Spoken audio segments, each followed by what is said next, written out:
Cuando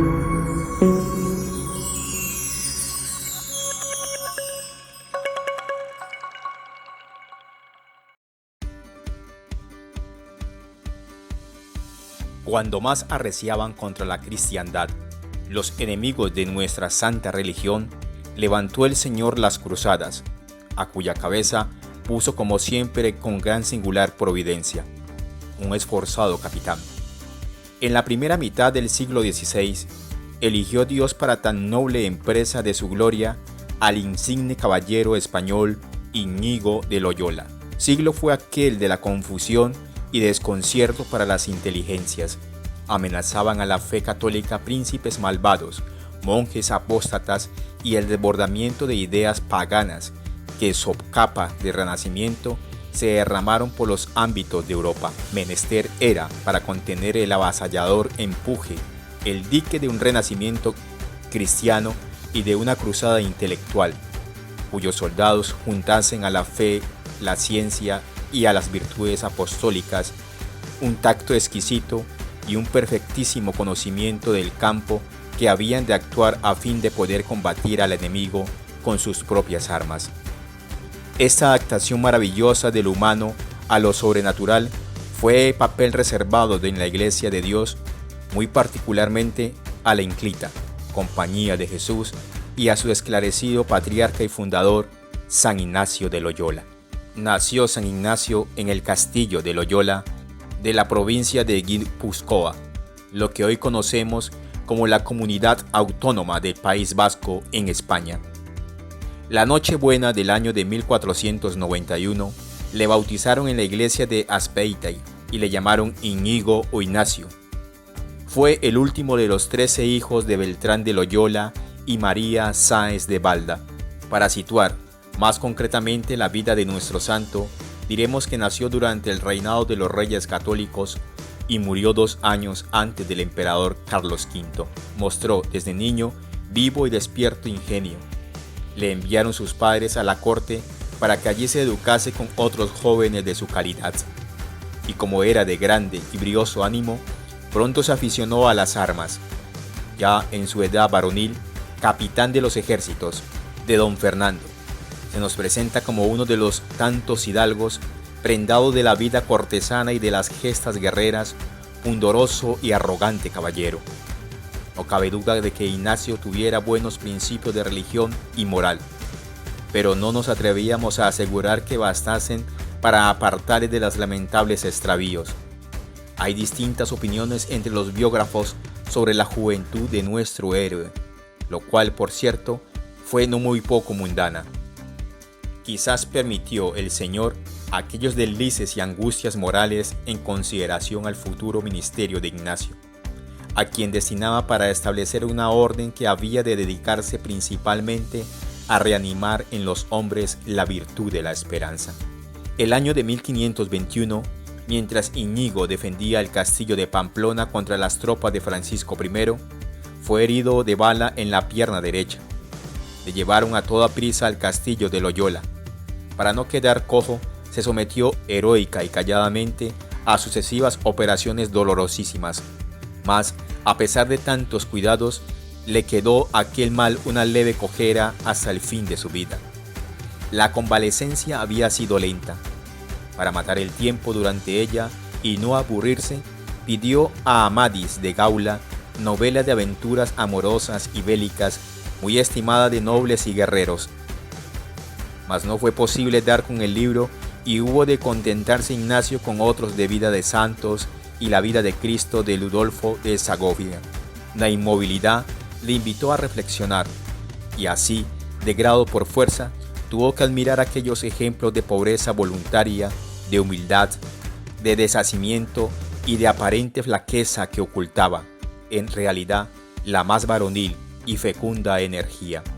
Llegó así a familiarizarse con Cristo, ideal de santidad, a quien contemplaba padeciendo otra vez la pasión para satisfacer por los delitos de los pecadores. De esta suerte, y casi sin caer en ello, fue Ignacio descubriendo los maravillosos horizontes del mundo sobrenatural. Se decía a sí mismo: «Ea, ¿Por qué no he de ser yo como San Francisco de Asís o Santo Domingo hicieron? Pero a estos pensamientos religiosos se juntaban otros de vano recuerdo del siglo. Se puso entonces a reflexionar sobre el carácter de unos y otros, y descubrió que los malos pensamientos, al desvanecerse, dejan el corazón vacío, siendo así que los espirituales llenan el alma. Pero ni reflexiones ni lecturas bastaban a esta alma ardiente y generosa. Con obras quería mostrar al mundo que estaba resuelto a mudar de vida. Pensó al principio en que se haría cortujano en cuanto volviera de un viaje que deseaba emprender a Jerusalén. Estaba determinado a dejar familia y bienes para darse de lleno a la penitencia. Habiendo sanado de las heridas, montó en una mula. Fue cierto día a visitar al duque de Nájera, virrey de Navarra. Se detuvo en el famoso santuario de Nuestra Señora de Aránzazu y, cumplido que hubo con el duque, se partió para Nuestra Señora de Montserrat, que está cerca de Barcelona.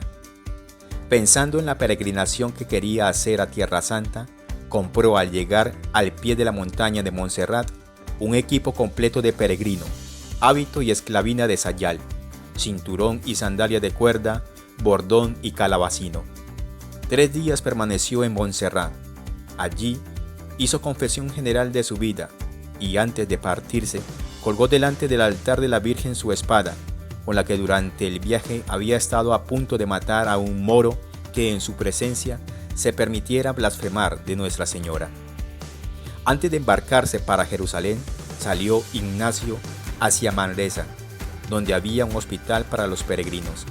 Allí vivió de limosna, mientras cuidaba a los enfermos y cumplía rigurosa penitencia. Andando por el hospital muy descompuesto en su persona, tuvo pues que sufrir toda clase de afrentas. Mas nada fue todo ello si se comparara con las grandes tentaciones que pasó hallándose en aquel lugar. Le asaltaron los escrúpulos y hasta llegó a pretenderle con fuerza el pensamiento de suicidarse, pensamiento que él rechazaba horrorizado por considerarlo ofensa gravísima al Criador.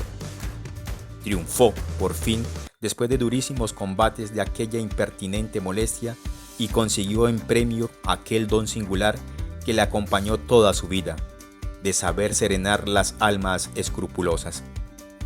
Por entonces tuvo sus célebres visiones que, si bien no fueron exteriores y objetivas, entendió maravillosamente, dice su secretario, muchísimas cosas respecto de las ciencias naturales y los misterios de la fe, recibiendo allí las luces en que todas sus demás visiones y en todos los estudios de su vida juntos se guiaron por poco tiempo después, raptos y éxtasis maravillosos, uno de los cuales se le duró toda una semana, de suerte que le daba por muerto. Entretanto, el peregrino de Montserrat había ido adentrándose en los secretos de la santidad por la dolorosa senda de la prueba interior y por la práctica de una muy rigurosa penitencia. Por tal manera, iba orientándose poco a poco en la vida espiritual y creciendo en confianza y amor. Finalmente, creyó llegada la hora de que podía ser útil a los demás con el caudal de su propia experiencia. No era desde luego hombre sin letras, pero tampoco se de sobra ilustrado. No descuidó pues las ocasiones de aprender. Estudió gramática y se ejerció en la elocución, yendo adrede en busca de auditorio. San Ignacio escribió entonces el libro de los ejercicios para sí mismo y para los que habían de ser sus compañeros en el apostolado.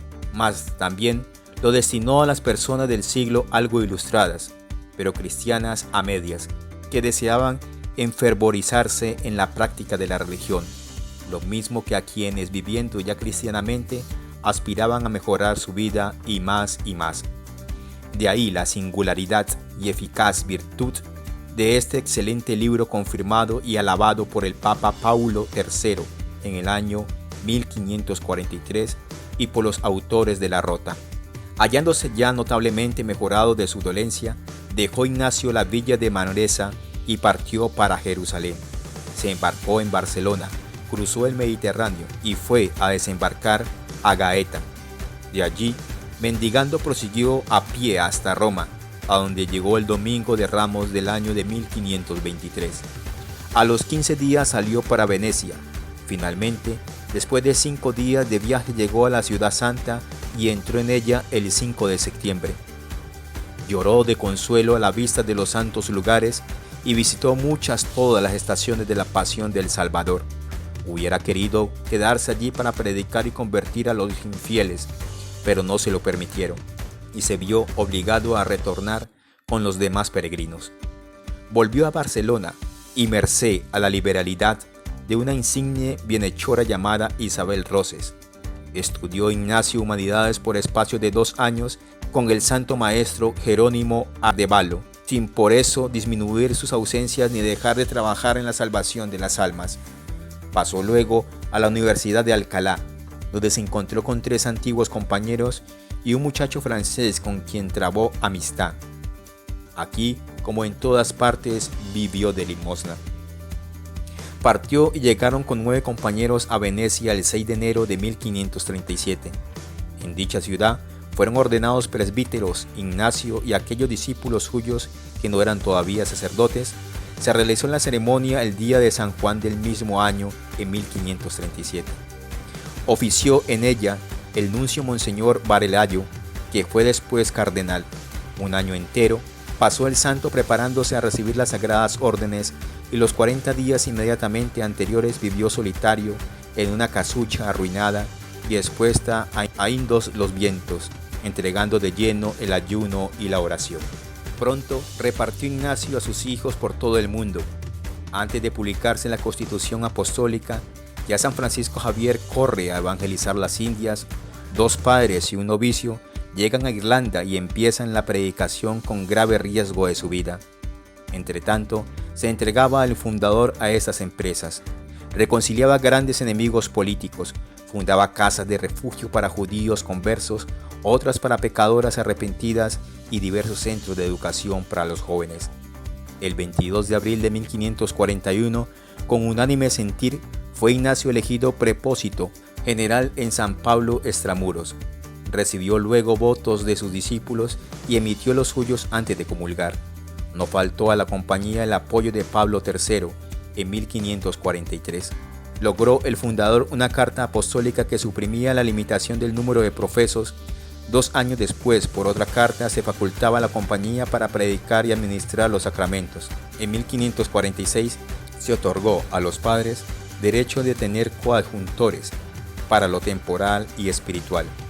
En 1548, a petición del duque de Gandia, que fue después el padre Francisco de Borja, fue aprobado y alabado el libro de los ejercicios por Pablo III. Todas estas decisiones fueron confirmadas en 1550 por Julio III y después por muchos otros pontífices que han colmado a la Compañía de Jesús de merecidos elogios y privilegios. En 1547, llevado de su profunda humildad, quiso San Ignacio renunciar al generalato y nombrar sucesor al padre Lainés. 3 años después, en 1550, volvió a insistir con otra carta, pero fue también en balde. Los postreros años de su vida los pasó revisando las constituciones de la compañía y escribiendo su redacción definitiva y el comentario y aplicación de las mismas. Le sobrevino grave enfermedad en 1556, con lo que se dejó el gobierno a 3 de sus discípulos. Finalmente, habiendo recibido la bendición del sumo pontífice, dio con gran paz y sosiego su espíritu al Señor a los 31 de julio del mismo año. Le enterraron en la iglesia de la casa de Profesa. Más tarde fue trasladado el sagrado cadáver a la del Jesús. Aunque la compañía llevaba solo 16 años de fundada, al morir San Ignacio dejaba un centenar de casas distribuidas en 10 provincias. Fue beatificado por el Papa Paulo V el 27 de julio de 1609.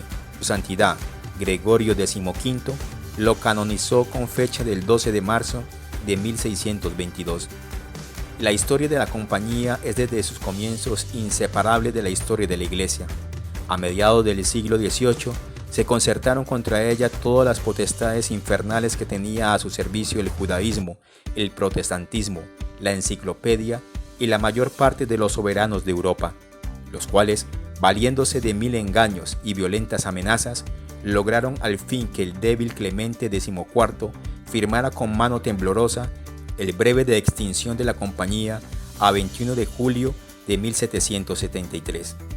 Pero 28 años más tarde, Otro papa, Pío VII, volvió por el honor de la orden y la restableció, primero en Rusia en 1801 y en 1814 en todo el mundo.